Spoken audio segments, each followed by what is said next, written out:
ესე იყო საჭირო, ესე უნდა მომხდარიყო რა ხო ხვდები აბარა 19 წლის ბიჭი ვარ და ვიცი რასაც ვაკეთებ თავში იმდენი ფიქრი მაქრო დრო გადავაკეთე მინდა გაჩვენო ჩემივე თვალით დანახული სამყარო ბევრი ვიარე თუ ცოტა მე სიტყვით მინდა გაკმარო ამ ყველაფრის შემსრემე ქუჩაში ისევ მივდივარ აღარ დაგებაზრები თუ კი შევატყე რომ კიდი ხარ და ისევ ჩვეულად ღამე ვაგრძელებ გზას არ ვუშინდები მე შორიდან რაღაცა ჩანს ვაკვირდები როგორ მოდის თან ვიგებარს ამ დროს პაძელნიკი ჩემი ისიღებს ხმას ვიცი ამ ღამესო ვიღაც დაკარგავს თავს თუ კი არ გითხრეს მაშინ უნდა მოკითხო მათ მე არ ვუშინდები შენს აგრესიულ სახეს გატყობ უშინდები ჩემს უბანში რო გნახეს მაშინ მითხარი ვინ გაიძულებს ამის ქმედებას ვინც გარიგებს და ვერ ხდება რო და ისევ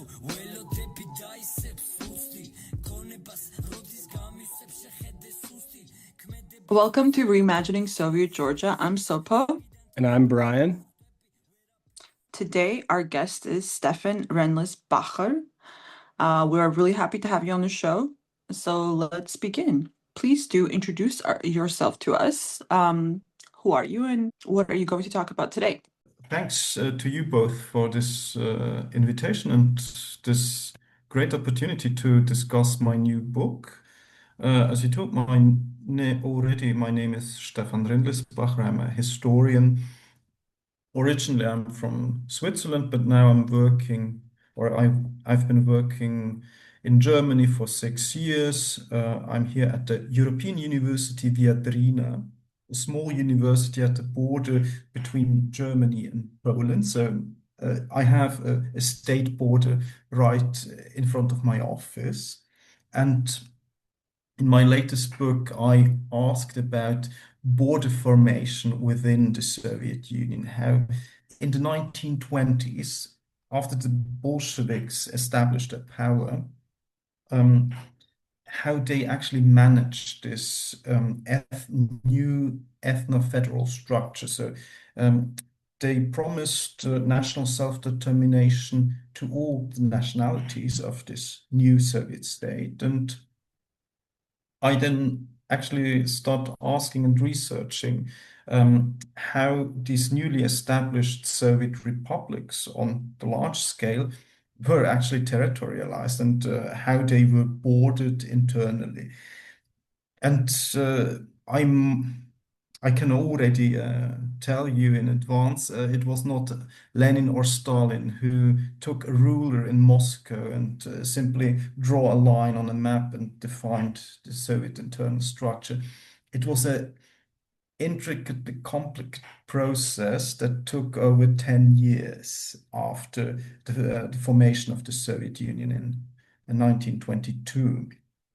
And yeah, in my latest research, now published in form of a book, I compared these border drawing processes in different regions. For instance, in the West, between the RSFSR, so the Russian Socialist Federative Soviet Republic, and Ukraine, then in the South Caucasus between Armenia and Azerbaijan, and then in Central Asia, this national delimitation of the republics we know today. That's kind of in short what my research and my book is about. Your book is called Borders in Red, Managing Diversity in the Early Soviet Union, and it's a very good book. You talk about all of these different situations, right? The Ukrainian and SSR and RSFSR border, the delimitation and borderization in Central Asia, Armenia and Azerbaijan, and then of course Crimea. It's giving to the Ukrainian SSR. Let's just start. During your research in how the borders were delimited in the South Caucasus, what did you find and what was interesting? So I was studying in Tbilisi in the Central Historical Archive. So of Georgia, where the documents of this Transcaucasian Socialist Federative Soviet Republic are stored. So this federation existed from 1921 to 1936, and it united Georgia, Armenia, and Azerbaijan. So it was not, as far as I know, it was not really loved by the political elites in all these republics, but it was a union of necessity because it could cover up actually existing problems or issues between them. The lack of mutually accepted borders was one of these issues. So now in my work in Tbilisi, I took one example. So I didn't research how the border between Armenia and Georgia took shape, or the border between Georgia and Azerbaijan, but I focused on Armenia and Azerbaijan because it's also, if we look at Nagorno-Karabakh, one of the most contested borders globally until today. And so I tried to understand what or how, in the time in the 1920s, the local politicians and functionaries and people on the ground understood this problem, and how they tried to solve it. Because for all the involved participants in the 1920s, so for the leadership of the Federation, for the Republican elites, and for the functionaries on the ground and the peasants on the ground, it was clear that the border was an issue and we need to solve it. But each side in Armenia and Azerbaijan, of course, wanted to solve the issue in their favor.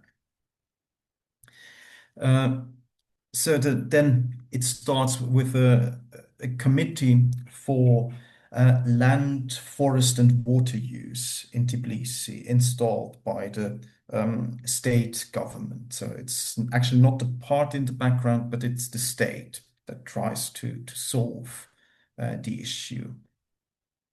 And they send commissions after commissions to the different regions, and they try to find solutions, but mostly they are not successful in finding a solution. So again and again, commissions are sent and they fail.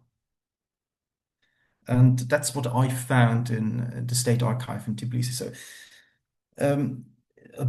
a huge bulk of documents then turns around the question, we found a solution, but we failed to implement it. So next commission, and then again, the next commission. And this goes on and on for 5-6 years. Until then, in the late 20s, the Central Executive Committee decrees one solution, or tries to decree from top down, but it's also not successful. And they have to revise it a year later. In reading your book, especially about the Armenia-Azerbaijan border, and actually it's a theme that's kind of woven throughout your book, is that there were on the ground economic factors which would shape how and where certain villages would get delimited into which Union Republic. One of the reasons this was the case was because some village that might be populated by Armenians or might be mixed would have an economic connection, say a railroad, say some kind of resource, access to a field to graze cattle, access to the forest where people would, log or something like that. And that these economic factors had an interaction with the Bolshevik imagination of national self-determination. So how did the nationality and economic factors kind of interact with each other in this Azerbaijani-Armenian case? Yeah, that's exactly why it was so complicated, and so many commissions failed actually to implement something, because the economic context on the ground was, how to say, less than optimal for national or clear national bordering.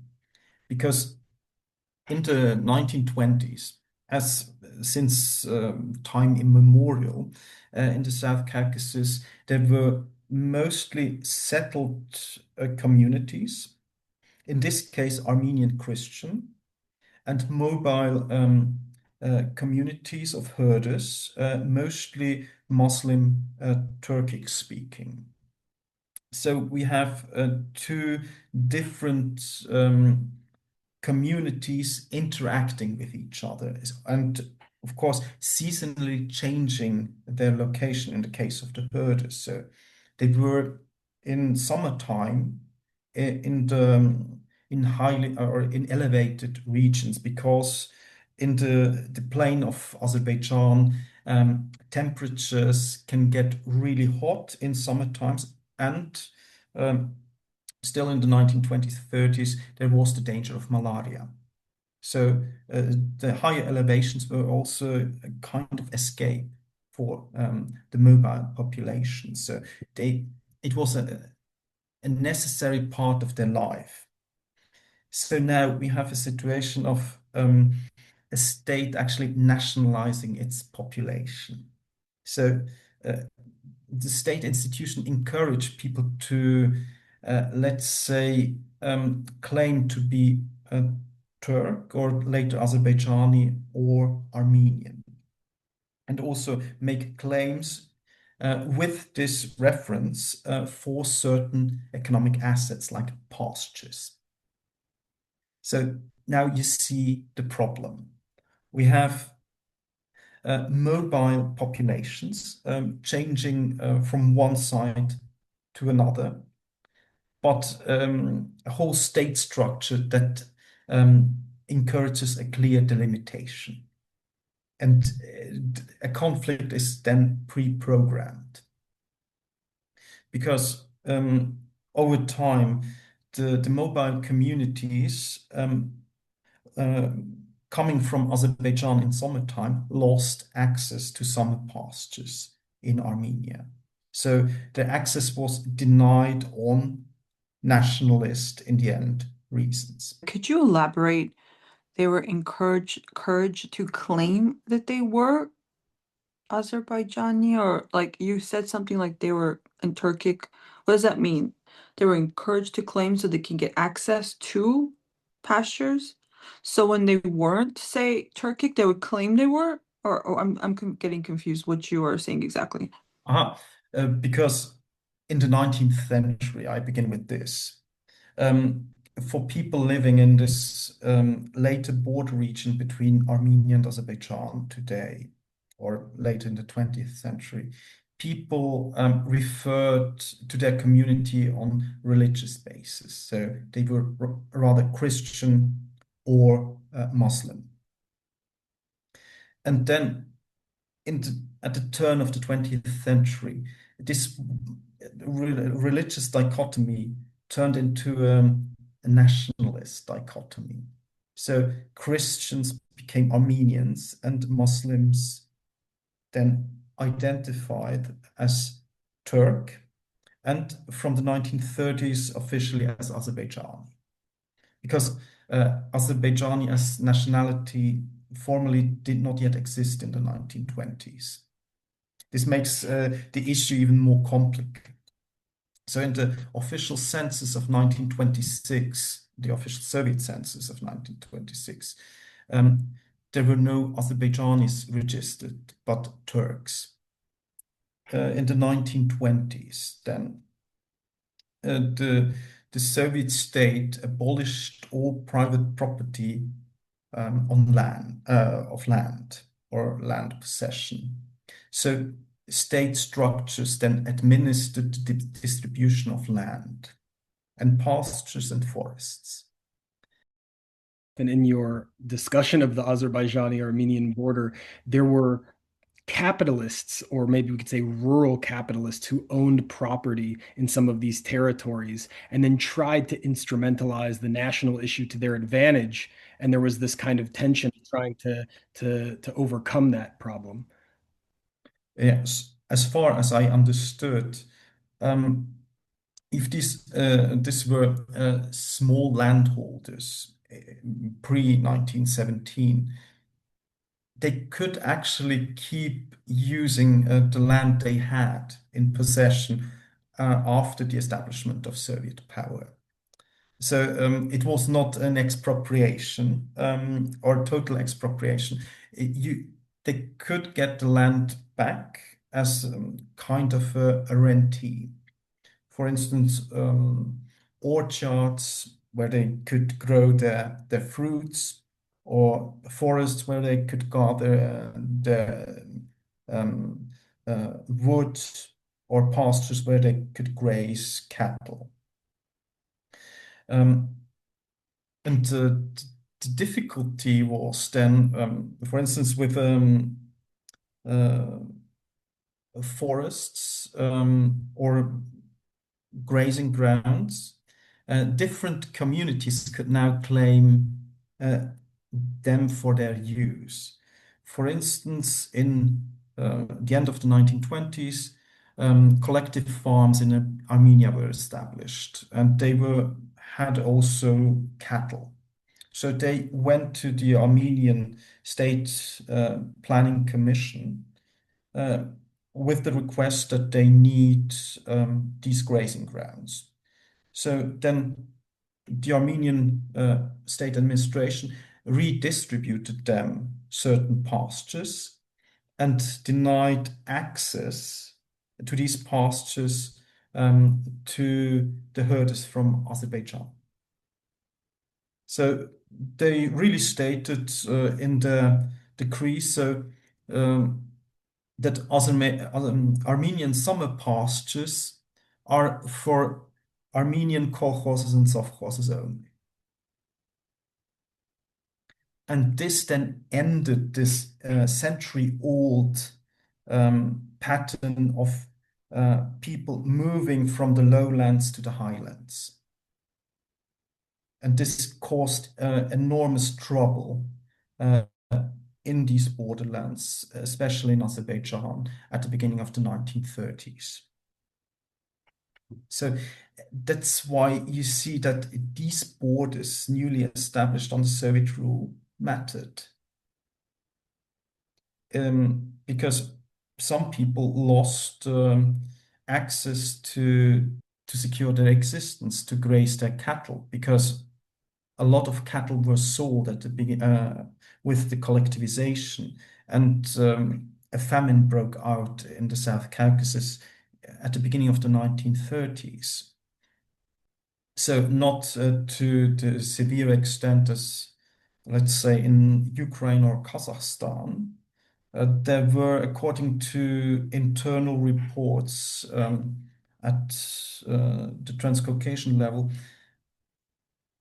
hundreds or a few thousand victims of this famine, but not 10,000s or millions.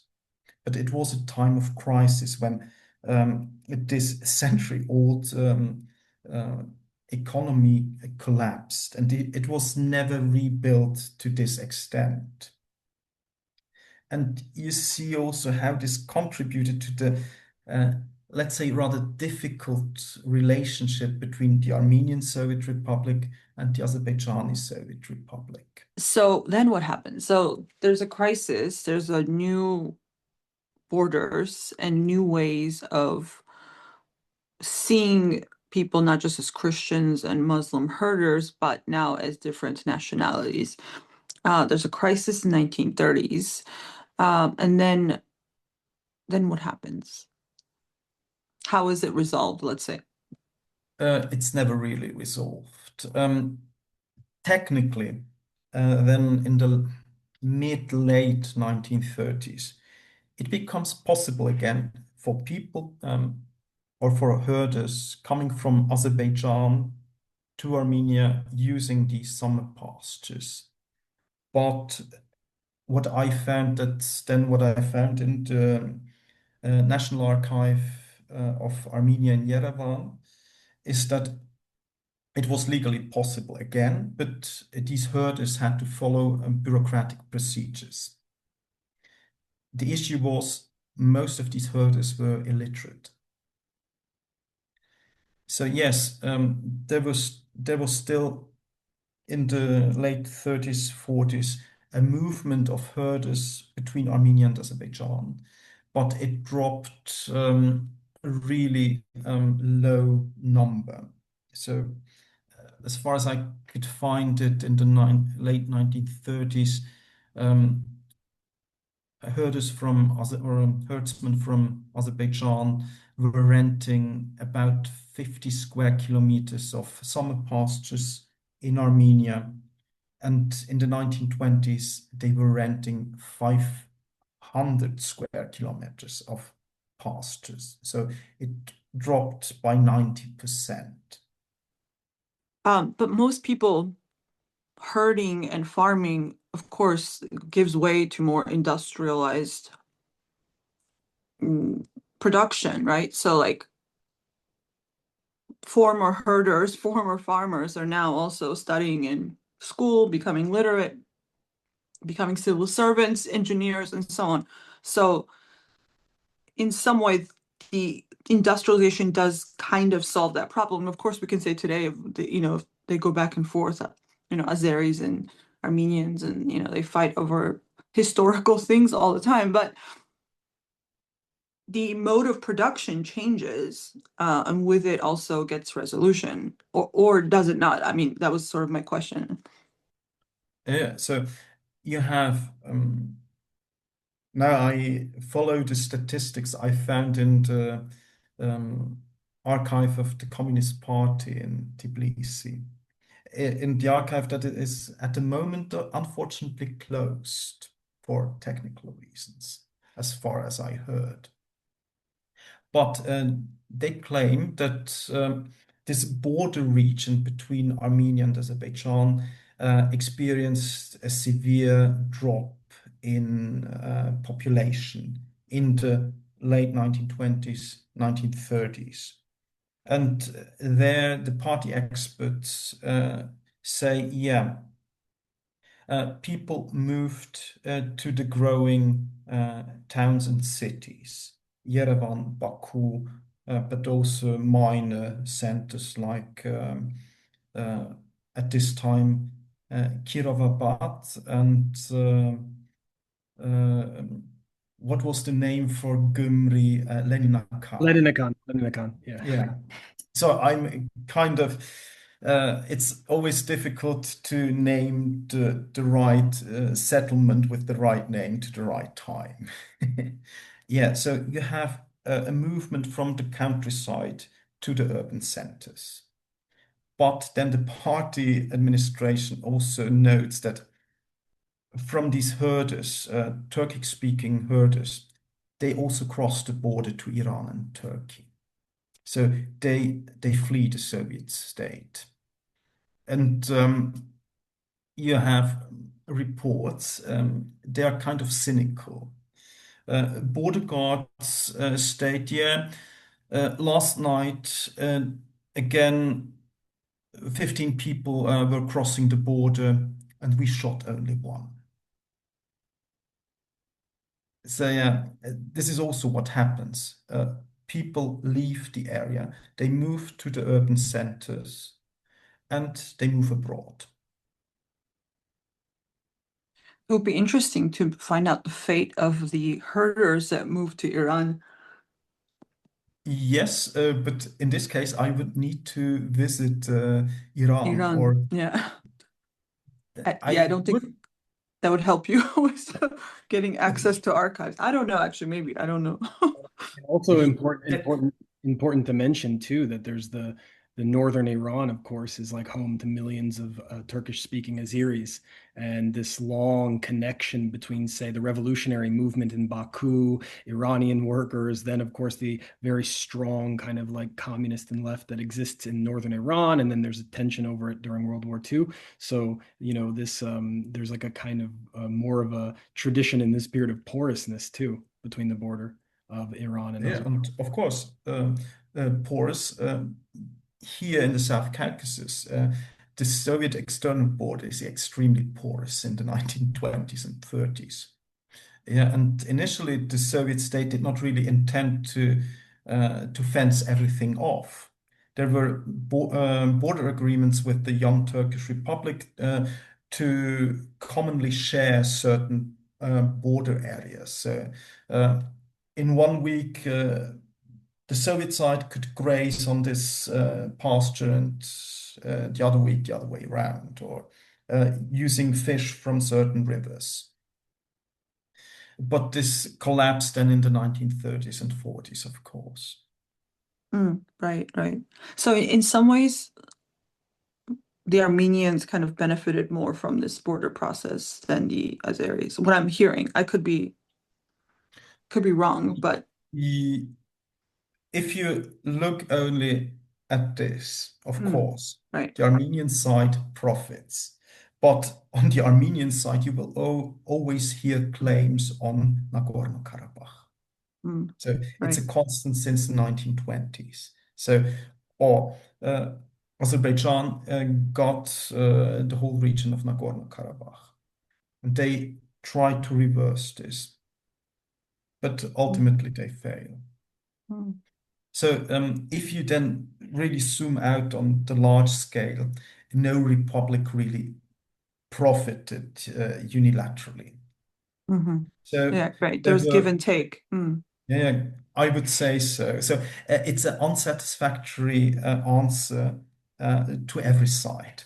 But So Stefan, one of the things your whole book, every instance that you talk about, South Caucasus, Central Asia, Russia, Ukraine, is that you basically reject through your research some common misconceptions about nationalities in the Soviet Union. One of them being that nationality policy, for example, in the South Caucasus, was simply some kind of divide and rule tactic to pit the nationalities against each other. And you also, of course, critique this idea that it was simply like a tug of war between a center and periphery, but that there was this much more complex process happening in the places that the border delimitations were happening, which I think is the value of what you're saying.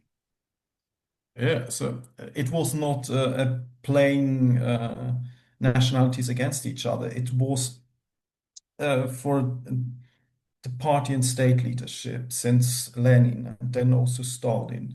The existence of nationalities and nationalist movements was kind of a fact. So the party did not like this, but they realized they had to deal with nationalist movements. So it's like a tidal wave coming in. Yeah, you have to accept it and you have to deal with it. So let's now say for the central perspective, it was rather a management of these national or nationalist issues. So it was not an opportunity to actually play these people against each other and secure power. It was rather, yeah, the realization we have to secure power. So we have to deal with the nationality question. Otherwise, we will lose power. So that's Right. my basic assumption. Right. That's why nobody was happy, right? Everybody was losing something. They had to give up some things. Nobody could have their maximum nationalist dream, which is the problem of post-Soviet world, right? Everyone's now going with the maximal demands that would never be able to be filled, Yeah, and that's also why my book, why my book is not literature for any nationalist claims today or revisionist claims. So everyone could then formulate from what I've researched, how to say, legitimate claims to someone or to another republic. But it's mutual. And recently, in the past couple of years, I've been looking at the emigre anti-communists from the South Caucasus, a little most focused on Georgia. And there's also, of course, Azeris and Armenians who are in Europe or North America. And when you look at the literature that they're writing and you see the maps of their own countries that they draw, which is to say we want to free Georgia, we want to free Armenia, we want to free Azerbaijan. If you look closely and you notice, they are all irredentist in nature. They're all the kind of the expanded version, right? Or what we call the greater Armenia, the greater Azerbaijan, the greater Georgia. I mean, you can look at some of these, some of these magazines or journals that were written in Munich by Georgian emigres, and their borders go half into Azerbaijan, all the way into Armenia, all the way into what is now Turkey, all the way past up to Sochi, right? Of course, the Greater Armenia goes like this, and so their national claims of being anti-Soviet are also these irredentist ones. Yeah, and they are all mutually exclusive. Yeah, and you would find similar instances, for instance, in the Balkans. So Croat exile nationalists after 1945, they have also an idea of bigger Croatia, or Serb exile nationalists, an idea of bigger Serbia, Bulgarians, Albanians, you name it. So it's also there. Everything is mutually exclusive. And the states that exist in reality have to find kind of a compromise, as they did in Yugoslavia and as they did in the Soviet Union. And of course, you can't go for the maximum program of one nationality. You would infuriate the other one. And then this would, that's also a thing already Lenin feared, that there could be a nationalist anti-Soviet movement really fired by the policies taken by the Soviet state. So the Soviet state had to avoid at any price to give or provide fuel to nationalist conflicts, or conflicts that could appear to be nationalist. Central Asia is also a very important part of your book, and I think it's very interesting. The Central Asian republics obviously are in a different position than in the South Caucasus. There are many more discrepancies in the pre-Soviet period between national identification and where people live. There's not a clear delimitation. Who's a Uzbek? Who is a Kyrgyz? Who is Tajik? Who is Kazakh. And so there's this very complex process of determining where these new union republics are going to actually be delimited. But one of the interesting features of your book and study of Central Asia is that a certain aspect of this indigenization process, right, which is essential to Soviet nationality policy, that we're going to indigenize local cadres to be the ones responsible for administering Soviet power, is actually apparent in the way that the borders get delimited. Because in some of these commissions that you're discussing, that there was a very concerted effort not to have the European, quote unquote, Bolsheviks be in the dominant position in determining where the Uzbek, Kazakh, Kyrgyz borders, all of these different borders are going to be delimited. So for our listeners, could you just talk about that process a little bit, of how this, through the delimitation process, there was this kind of empowerment of Central Asian Bolsheviks and Central Asian administration? This national delimitation and the formation of, let's say, nationalist communities happens at the same time. Because beforehand, you had different, of course, local movements that had nationalist ideas. For instance, there was also a Turkey nationalist movement in Bukhara and Tashkent. But I would here refer to the excellent book by Adib Khalid on making Uzbekistan, because he is much more an expert than I am in this issue. But you have different ideas what nationalism could mean or refer to. And for instance, in Bukhara, you have what you can observe bilingual population. So population communicating in Turki and Farsi. So it's hard then to go for a linguistic nationalism in this context. So it was for a longer time not really clear what nationalism would ultimately mean. And only then, with the establishment of Soviet power in the South, in Central Asia, particularly in Turkestan. So this was the big Soviet autonomous republic in the region. It had two parts. One part is more or less today's Turkmenistan, and the other part encompassed the region around Tashkent, Semirechye, but also what is today Kyrgyzstan. So, and people living there also identified as Turkestani.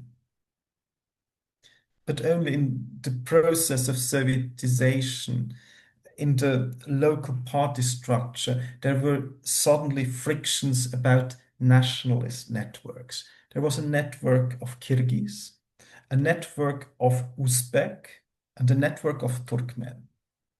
And the party then realized, yeah, you can't really govern this Turkestan with these rivaling networks that actually work against each other. We have to separate them. So actually, with the support of a large part of the local cadres, Moscow decides to implement a national delimitation of Central Asia. So meaning dissolving Turkestan, dissolving the People's Republic of Bukhara and the People's Republic of Khorasan, and reconfigure this region territorially. But then a commission in Tashkent is implemented of representatives of indigenous Bolsheviks, and they have to discuss and decide on this delimitation. And for the longest time, they actually struggle over ethno-national terms. So who is Kazakh, who is Kyrgyz, or what is an Uzbek? So if you read these protocols, there was no consensus on what is or what does Uzbek mean. So one participant said, yeah, so Uzbek is a term that's applicable to every Turkish-speaking Muslim in Central Asia in its broadest meaning. But then his opponent told him, no, it applies only to sedentary people growing cotton and speaking Turkey, or Chagatai version of local Turkey. So it was an intricate discussion. And in the end, there was no minority opposition against this national delimitation, with the argument we have to create a federal structure like in the South Caucasus to manage this diversity. Because if we really delimitate the region, it would lead to economic troubles, because water is the crucial resource in Central Asia. I have to add here, Central Asia is like a large-scale oasis in an arid region. So the Fergana Valley, but also the valleys of the Amudarya, Sirdarya, are fertile spots in a more or less dry, arid region. So access to water is key. And now, if you install borders, you got this water resources in two halves. So it could lead to the result that one side is excluded from the water resources and loses the means for survival. So that's why one faction in this delimitation discussion was actually opposing it. But it was in the end a minority. And the pro-delimitation faction among the native Bolsheviks won over. And then in the end, it was a rather schematic definition. So Uzbek is, for instance, indeed someone who has a sedentary way of life. And the Kazakh or Kyrgyz is someone with a non-sedentary way of life. That was the schematic definition.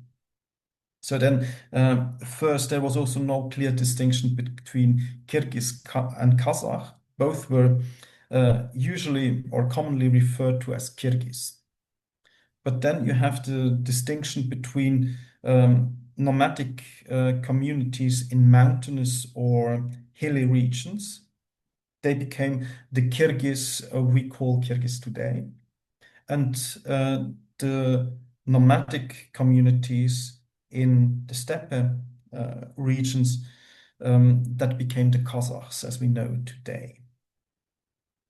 So you have then actually this fracturing process of interlinked communities, because you have to bear in mind in the 19th century, it was common practice for people with a nomadic lifestyle to settle down at the spot and grow cotton.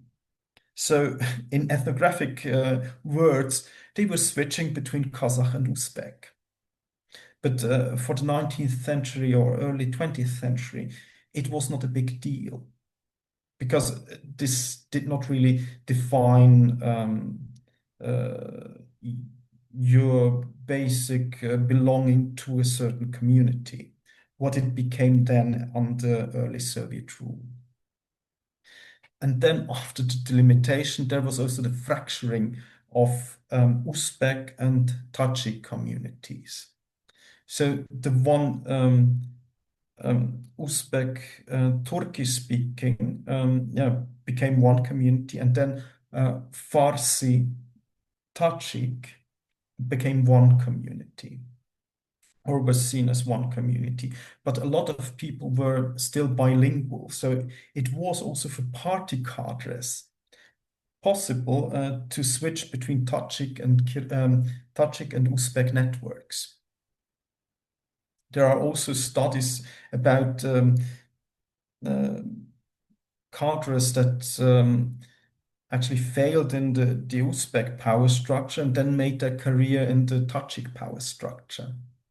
So it was possible to switch places in the 20s and early 30s, but later it became impossible. So Tajikistan and Uzbekistan were then considered to be different entities and nationalities, and you couldn't switch your allegiance in one instance. I don't really have a follow-up, but it is like quite fascinating. That was more like this sort of economic basis, which is, also kind of very Soviet, like trying to figure out how to divide things. And a lot of times they look at production. Even like towns are, in Georgia, I'm sure it's the same everywhere. Like it's either a village, a town with industry, or a city that has both mixed of residential and, and business that's multiple, and not just a place where it's mostly business or a kurort or sanatorium, so it's like everything's kind of very much categorized around way you are producing. So it's like it's very Soviet, you know, like it's for me, I mean, I personally appreciate it, though I don't, you know, appreciate all uh the post-Soviet fallout of a lot of things, but yeah. Yeah, and this clear categorization was also linked to a set of privileges. So, Mm. a simple settlement, yeah, you did not really have a lot of access to funding, let's say, for theater and arts. But if you are then a settlement of urban type, you can have from the Republican governments certain funds to establish a theater in your community. So it was a hierarchy also of privileges and responsibilities, of course, because these urban centers had then the function to serve their rural environment. When you're outlining both the South Caucasus and then Central Asia, you're also talking about this kind of flexibility that's happening on the ground in these delimitation processes where Bolsheviks are having discussions with each other. There's committees that are trying to negotiate and navigate on the ground realities, studying them and trying to come up with solutions, sometimes failing, sometimes succeeding, sometimes changing policy, sometimes not. But there's a certain amount of like flexibility and it kind of feeds into your overall idea of like they're managing all of these different forces trying to figure out how to create this new state. So it's got implications for the whole Soviet system. But let's move on for a minute to this delimitation process between the Russian the RSFSR and the Ukrainian SSR, which is a very interesting chapter. And I noticed that in reading about this in your book, that there's all kinds of different villages, different places that get different results, right? Some, for example, in the delimitation process, demand to be part of Russia and become part of Russia. Some demand to be part of Ukraine, become part of Ukraine. Some demand to be part of Ukraine, become part of Russia. Some demand to be part of Russia, become part of Ukraine. And that as your book goes into, there's a lot of economic factors that go into specifically this region because the difference between, say, people identifying with Russia or identifying with Ukraine is almost non-existent, very, very weak in this region. That people have no national identity. So, talk a little bit about this process in the Russian-Ukrainian borderland as we know it today in the Soviet delimitation process. Yeah, so I will begin with uh, let's say, statistical or ethnographic inquiry provided to these delimitation commissions, and in the case between RSFSR and Ukraine. So these experts told the people in the commissions that, yeah, it's sometimes really difficult to uh, categorize people alongside nationality because one generation's the parents identify with one nationality and their children with another nationality.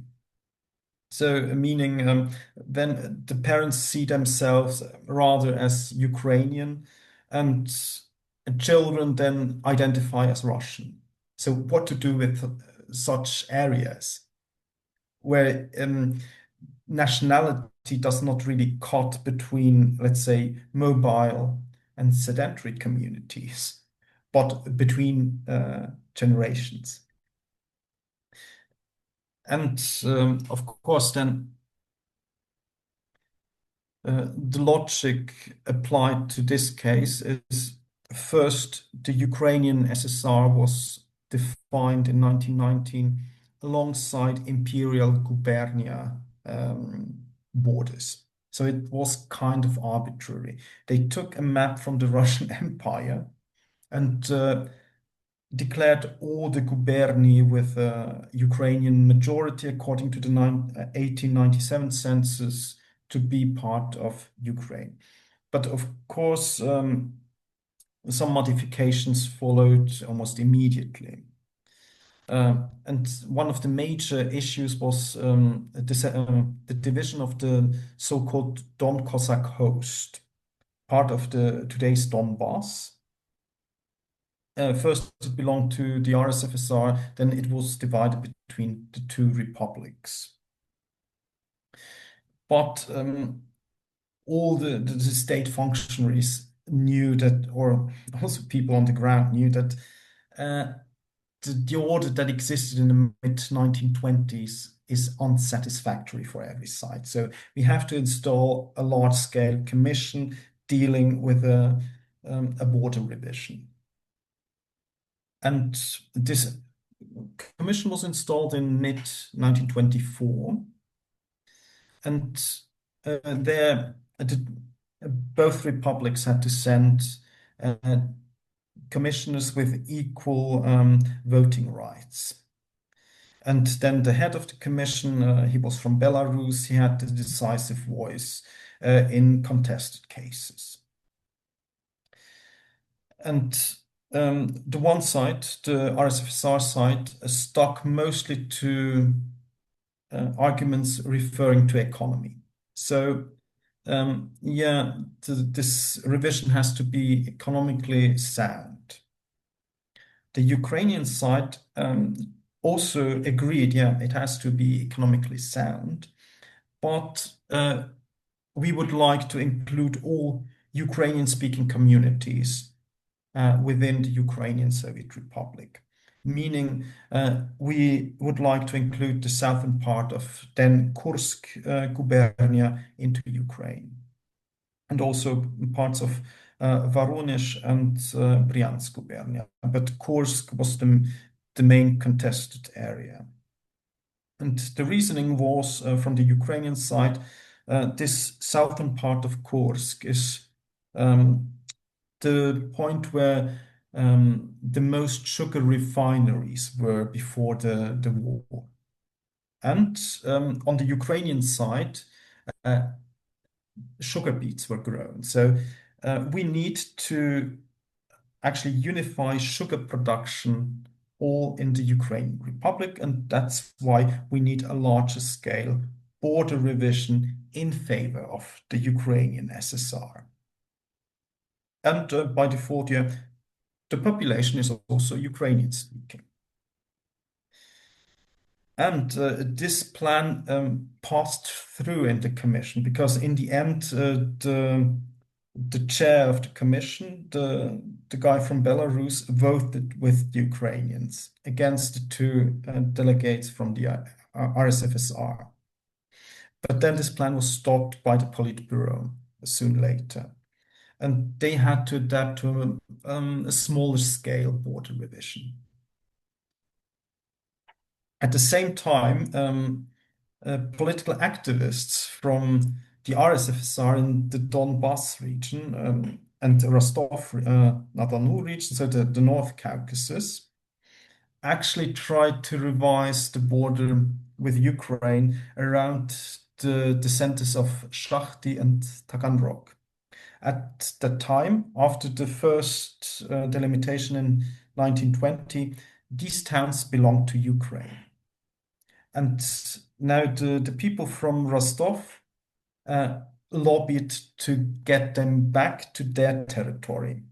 They claimed Shakhty for their mineral resources and Taganrog as a potential port for import and export. And other than the Ukrainians claiming the sugar to unify the sugar industry, they were successful. So the party then decided, along or bypassing this bordering commission, that parts of the Donbass around Shakhty and Taganrog should be attached from Ukraine to the RSFSR. So in this instance, if you have to zoom out, the general border revision was in favor of the RSFSR and disadvantaged Ukraine.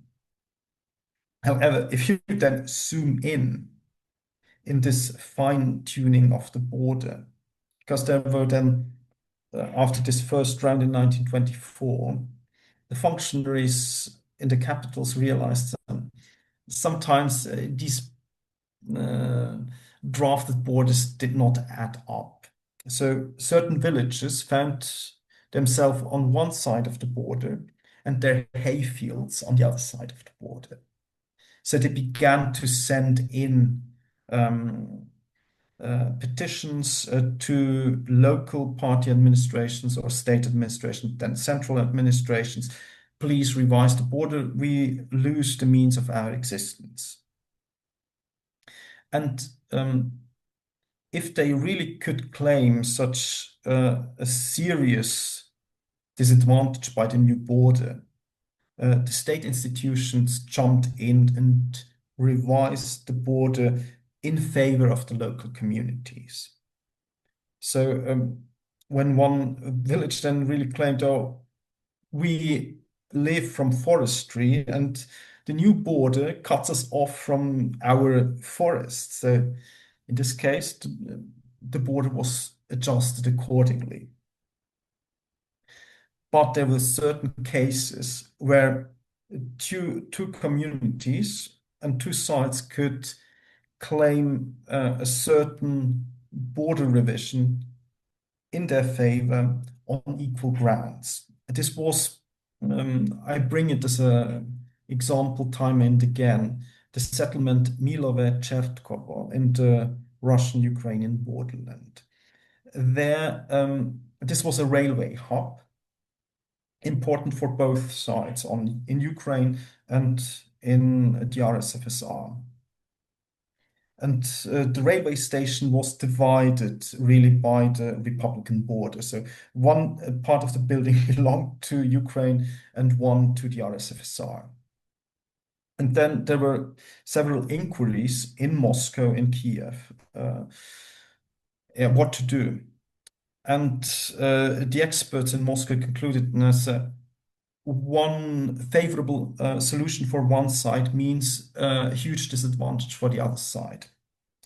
So everything was left then in place in this instance.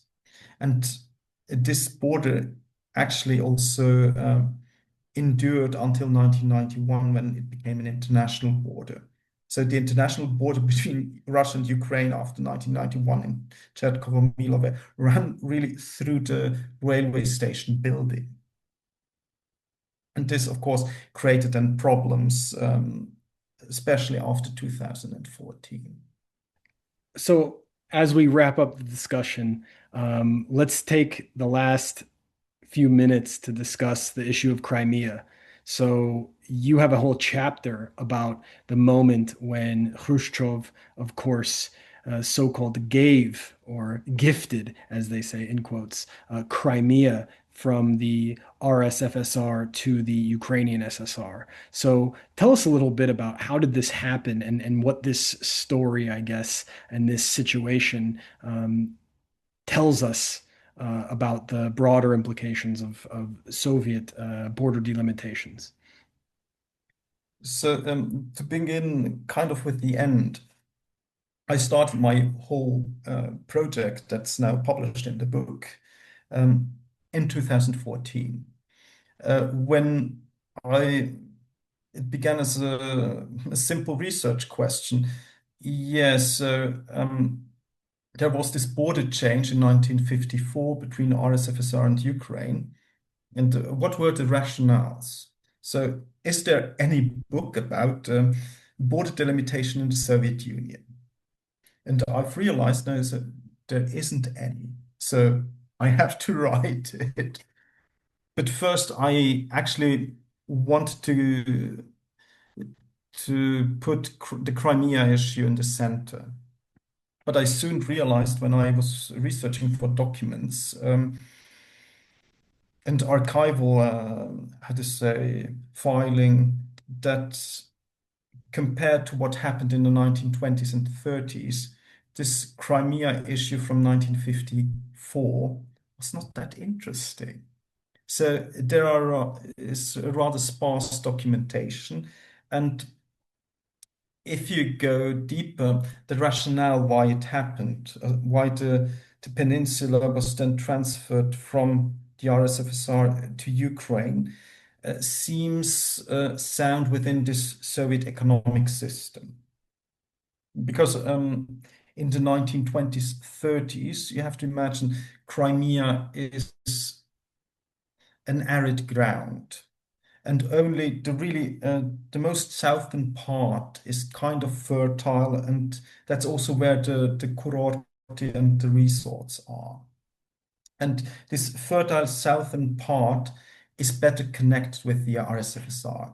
So that's why actually Crimea came to the RSFSR in the beginning. But then in the late 1940s, 50s, there were plans for a large-scale irrigation project to make Crimea fertile.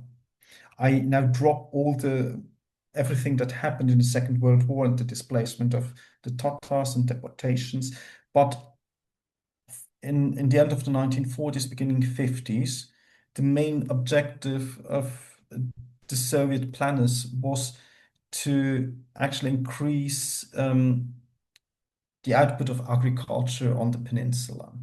And you can do this only when you take the water from the Dnipro River from Ukraine. And also the Soviet planners realized it's difficult to coordinate such a large-scale project between two Union republics. We need to, organize it under the roof of one republic, because if this canal is realized, Crimea will be way better connected to the Ukrainian Soviet Republic than to the RSFSR. So that's the main economic rationale why Crimea was transferred from one republic to another. It was not about nationality or national belonging, making gifts. Also, Khrushchev's role or a directing role in the whole process is not clear, because the planning for these canals started under Stalin. So it's hypothetically, if Stalin would have lived longer, it could be that Crimea would have been transferred under Stalin. But that's purely hypothetical. And then So, he would be blamed. yeah, it's Stalin's gift. And it was rather something that happened out of the administrative and economic logics of the Soviet state. So it's easier to build this canal to connect to the electric grid and to the streets from the Ukrainian side. So it's easier to administer the whole thing under the roof of the Ukrainian Soviet Republic. And yeah, that's the mundane answer to this Crimean issue. It was Soviet economic reasoning in this case. So yeah, we want to implement this mega project. And yeah, we have to adapt the administrative structure accordingly.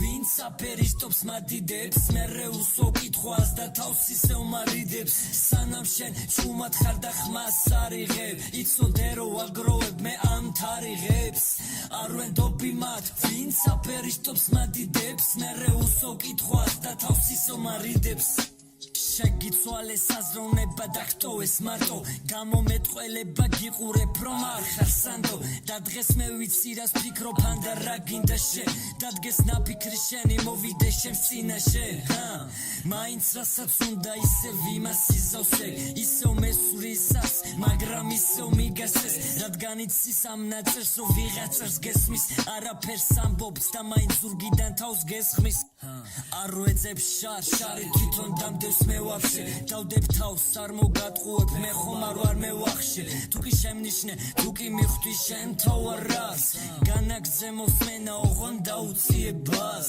და ისევ დღეს ვიწყებ უხასიათოთ არაფრის კეთებით კარგი რაც იყო უკვე დავკარგეთ ჩვენ ამასაც ვერ ხვდებით ჩემს თავს ყოველდღე მე ისევ უსვოლ შეკითხვას რომ ჩვენი აქ ცხოვრება გავს უფრო მეტად დაკითხვასთან სანამ შენ ჩუმად ხარ და ხმას არიღებ იცოდე რომ ვაგროვებ მე ამ თარიღებს არ ვედობი მათ ვინც აფერისტობს მათი დებს მერე უსვო კითხვას და თავს ისევ მარიდებს